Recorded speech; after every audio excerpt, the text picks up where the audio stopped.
most of success is luck. That's the bad news. The good news is you can get luckier. By the end of this episode, we will have taught you how to increase your chances of getting lucky. Hold on. Back up. Most of success is luck? Yes, we've already done an episode on this called survivorship bias.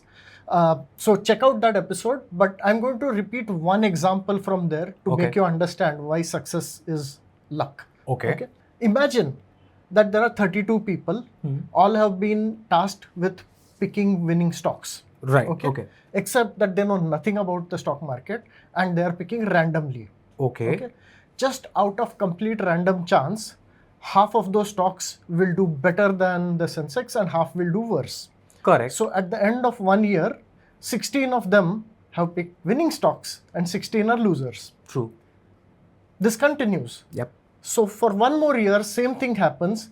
And again, half of them have picked winners, half of them have picked losers, which means that out of the 16, 8 have picked winners 2 years in a row. Correct. Right?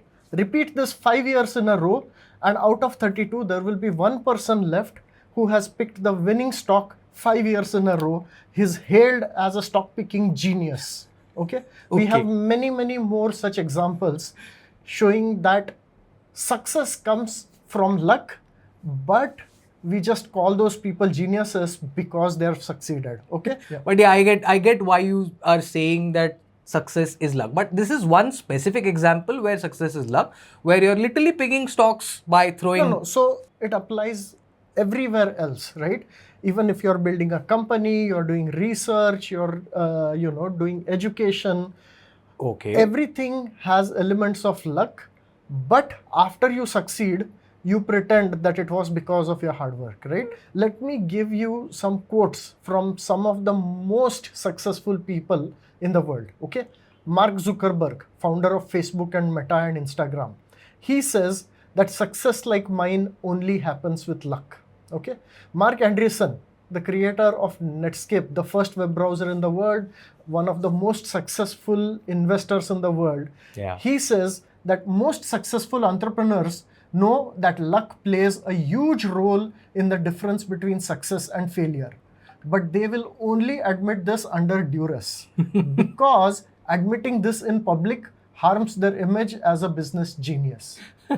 Most people who are successful know that luck played a big role, but they have to pretend that it's because of their skills. Okay, but at the beginning of the episode, you said we can become luckier. Yes. So before I explain that, first let me explain what is luck. In fact, there are 4 different kinds of luck. Okay. James Austin, a neurologist, okay, he was a researcher. He discovered that a lot of his best research was a result of luck. Okay. And as a result, he started researching luck and how luck happens. And based on that, he wrote an entire book called Chase, Chance and Creativity, The Lucky Art of Novelty. Okay. And in that book, he has categorized luck into 4 types of luck. Okay, let's take them one by one. Okay. Luck number 1. Suppose you win a lottery. Okay, there was no skill involved. There is nothing you did special, right? This is just dumb luck. Okay. This is typically what I assume luck is. This is what most people think of as luck. Yeah. Okay. Let me give you a more amazing example of dumb luck. Okay. Shashikant Fadnis was a researcher in King's College, London. Okay. And they were researching some chemicals. And his boss told him to test the latest chemical that they have created in the lab. Okay. Now, Shashikant Fadnis is a Marathi person. And if you have met any Marathi person, you know that they can't tell the difference in pronunciation between test and taste, feet and fit. Okay? That's not... I know where you're going with that, but that's stereotyping, Naveen. Don't do that. Okay, but it really happened. Okay? Okay. What happened was Shashikant went and tasted the chemical instead of testing the chemical. Is he alive? Turns out that chemical was extremely sweet. He went and talked to his boss and they followed it up and it resulted in Splenda. Oh, the sugar substitute, which is today a $4 billion business just out of dumb luck. Okay. Yeah, that's seriously dumb luck. I mean, so many things could have gone wrong with that taste test. Yeah. but they didn't. And Yeah. now we have a $4 billion industry. Lucky guy. Right. Let's talk about the other three kinds of luck. They are Okay. far more interesting. Okay. Okay. Luck number 2, example. Okay. I have a friend who has a blog and he tries to write one blog every day. It is in his area of expertise. Okay. As a result of writing that blog, he ends up meeting so many people, interacting with so many people. So many people in the industry read what he has written that as a result, he has started getting consultation offers. He has started getting interesting projects given to him, that he quit his full-time job just to do all of these interesting projects. Okay. Why did all of this happen? You could say he got lucky with all these different offers, right? But he created his luck by writing this blog every day, right? Yeah. This is called active luck. Yeah, and in a sense, when you think about it, all of the content creators on YouTube, us included, Yeah. are following the same kind of pattern, putting out content consistently, putting out episodes consistently, or putting out articles consistently. If you're on Twitter, putting out tweets consistently. If you're on LinkedIn, putting out posts consistently. You are hoping to gather a network of like-minded people, and through that network, find opportunities. Yeah, it's broader than just creating content, right? It's not just about content creators. Basically, it is do something. Okay. Maybe you are organizing meetups, right? Maybe you're just going around meeting people. You're the kind who likes to network, right? Right. Some activity you are doing, okay? Just do a whole bunch of things. And the key is that you have to do them even before you know that they're useful. Okay, so this is like stirring up the pot, Samudra Manthan. Okay. Okay, that's a very interesting way to put it, but yeah, I see where you're coming from. But think about it, in Samudra Manthan, they had no idea what is going to come out, right? If you already know what you are expecting out of an activity, that is not luck, right? You are just doing something, it's investment and there is a return on investment, right? Yeah. You have to do things where anything is possible. There is a trade-off between being focused and efficient versus, going for serendipity. You're not focused, you're doing things which might or might not be useful. And some small percent of them turn out to be like amazing things, right? That is active luck. Okay. We've recently had some bit of this active luck come our way on this channel, but more about that some other time. Yeah. So Charles Kettering, one of the greatest inventors of the 20th century, right? He has 186 inventions in refrigeration, paints, cars, and much more. Okay. Those are three very different industries. One of the great inventors. Prolific, yeah. He said the following: keep on going, and chances are you will stumble on something, perhaps when you are least expecting it. Okay. I have never heard of anyone stumbling on something sitting down. Good point. So if you want to stumble upon luck, don't be sitting down. Keep running, right? Chalna jeevan ki kahani. That's what you are supposed to be doing. That is active luck, okay? Yeah, we are sitting for a different reason. Yeah. We are stumbling upon many things while sitting. Yeah. Okay then, let's move on to luck number 3. Example is Alexander Fleming, the guy who discovered penicillin. And thus antibiotics, and saved the lives of the entire world. He did. What happened was that he was sitting in his lab, and in a dish he was growing bacteria to study them. And he noticed that some mold, bread mold, fungus had fallen in. And he noticed that around the region where the mold was, the bacteria growth was much lower. And this reminded him of something else that had happened earlier. And he said that it's likely that the bacteria are not growing there because something in the mold is killing them. So I should try to find out what it is. I should isolate it and I will use that to kill bacteria. That's how antibiotics were born. Okay. But why did Fleming see this? 9 years earlier, he was doing something similar and he was looking over his dish of bacteria and he had a cold. So from his nose, droppings fell into the dish. Ew, but also wow. And he realized that wherever his mucus had fallen, bacteria around that got killed. Okay. And then he followed it up to figure out what was it that killed the bacteria. He discovered lysozyme, but he couldn't use it as an antibiotic because lysozyme is already there in our body. Okay. It Okay. kills some bacteria, but not all. The Okay. point is that Alexander Fleming had a very specialized knowledge of a lot of things. Okay. And he was able to connect these different things from 9 years across, that this is happening because of this, and the bacteria are dying, and I can use it, right? So Okay. this luck is observational luck. Okay. Okay. This is usually a disguised opportunity that shows up in front of you, but you have to be uniquely positioned to recognize this opportunity. This is because of the knowledge you have gathered over your career, because you read up on a lot of things from many different areas and you remember them, and you are the kind of person who can connect ideas from this field and that field and that field. But ultimately it is luck, because the mold falling in there is not something he engineered. It's That serendipitous. was luck, Yeah. but most other people would have ignored it.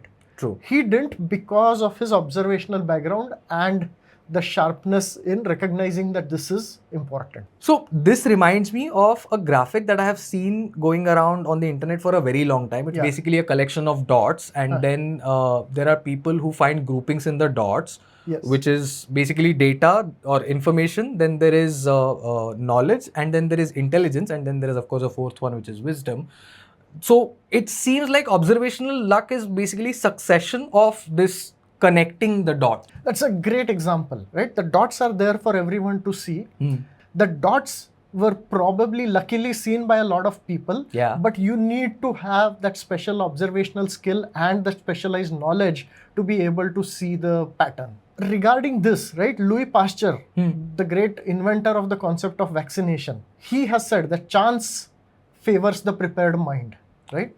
Interesting. So do your reading in such a way that you are prepared to recognize luck when she comes and starts knocking on your door. Yeah, the more dots you gather, the more connections you can make between the dots. Absolutely, right? Yeah. And luck number 4, okay? An example of that is Charles Darwin, okay? Oh. Charles Darwin did not go to the Galapagos Islands to discover the theory of evolution, okay? Yeah. He had no idea why he was going. The only thing is that he was just obsessed with collecting information about all kinds of species, Yeah. right? Natural phenomena. He would just love to make observations in his notebooks, like details, right? Yeah. He wasn't expecting any great discovery out of it, right? He just did it because he was a weird nerd, okay? Weird nerds out there, unite. Yes, so this luck number 4 Yeah. is luck as your destiny. That you are a weird nerd and you just get deep into some area. Yeah. And usually it has to be an area which is not like extra hot these days. Because, you know, that one, everybody is in there and whatever discoveries are to be made have already been made. Yeah. Right? You are going deep into some area which is not of interest to anybody else. And then the luck part of it is that in there is a discovery just waiting to be made, and you are the only one who can discover it because you are this weird nerd who's going deep into this area that nobody else cares about, right? The deeper you go, the more likely you are to stumble upon something that is specifically in that niche. Yeah. We've done an entire episode on why you should do a PhD or why you shouldn't do a PhD. Go check that out. But here's my question. This sounds very similar to luck number 2, which was active luck, where you're constantly doing something and then you end up getting a slice of luck. Yeah. So see, luck number 2 is you are doing activity, but they're fairly random activities, and they're activities that most normal people would say these are normal activities. Okay. Okay. Luck number 4 is something people will say, this guy is an eccentric, right? Acha. And when that eccentricity results in you stumbling on something great, then you convert from eccentric to eccentric genius, right? That's Okay. yeah. Another example of this kind of luck is that there was a Spanish nobleman who was just obsessed with archaeology and ancient history, and he just got deep into all of that for no good reason. Okay, he wasn't even an archaeologist. Okay. Then one day he was playing with his son in his vast grounds, Okay. and they discovered a little cave, and in that cave they saw some paintings on the wall, and because he was this nerd with archaeology background, he immediately recognized those paintings as being of special value. Ah. Anybody else would have just ignored it and moved on, and probably those paintings would have gotten destroyed, right? But because of his eccentricity, he recognized it, and those today are the Altamira cave paintings, which are 36,000-year-old cave paintings, examples of the earliest human art. Right? Wow, this actually sends me into two different spirals. One is, I can't even begin to imagine how many discoveries people have made accidentally and then just ignored because they didn't know the significance of it. Yes. And the positive side of it is, if you prepare yourself for this moment, this dumb luck or serendipity or whatever moment or destiny luck moment, then you can actually find yourself being the person who discovered something as monumental as this. Yeah. Well, I mean, see, this is the thing about luck, is that you can't make luck happen. Okay. What you can do is that you can increase your chances, right? How do you increase your luck? Luck number one, dumb luck. There's nothing you can do about it, right? It's dumb. Okay. Luck number two, active luck, right? That is what we are doing on this channel. Yeah. Okay. Yeah. Energetic experimentation coupled with curiosity about many different things. True. Right? There has to be consistency and there has to be quantity. Okay. Correct. We'll do an entire episode on quantity later.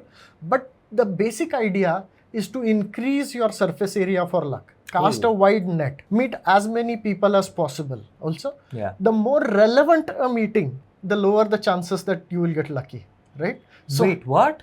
See, if you already know why you are meeting a person, then how are you going to get lucky? In that sense, yes. In that sense, right? Luck number three, observational luck. That has two components to it. Okay, knowing a lot of things and then looking for those patterns in the world around you. Right? So this involves a lot of reading, a lot of watching YouTube like this channel, or audiobooks if you prefer that. Yeah, a lot of connecting the dots, right? To try to apply the concepts that you have learned from all these things. Try to apply them in whatever area that you run into. Right? Correct. This is difficult to do. This is called concept transfer, but you practice it, the more that will happen. The way to increase your chances of doing concept transfer is to use lots of analogies, lots of metaphors when you think and when you talk, right? And more generally, talk to people in other domains. Try to explain your domain to them and try to have them explain their domain to you. Right? Basically, have lots and lots of conversations, even if they are not your area of expertise. Absolutely, right? And, you know, when opportunity knocks, don't complain about the noise.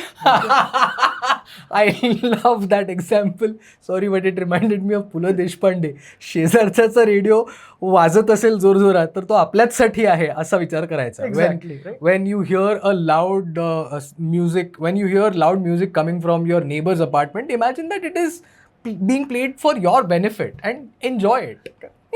The fourth one, right? You have to be an eccentric nerd. Right? Which means you should have obsessions, you should have passions, you should have hatke hobbies that consume you, right? It can't be a hobby that everyone else has, right? It has to be something different, okay? Yeah, between the two of us, we are eccentric nerds. Right. And I am eccentric, he's a nerd. Go deep into one or two areas, right? Become an eccentric, the genius part will follow, right? Not happened yet with me, but hopefully soon. Alright, so that's the 4 kinds of luck.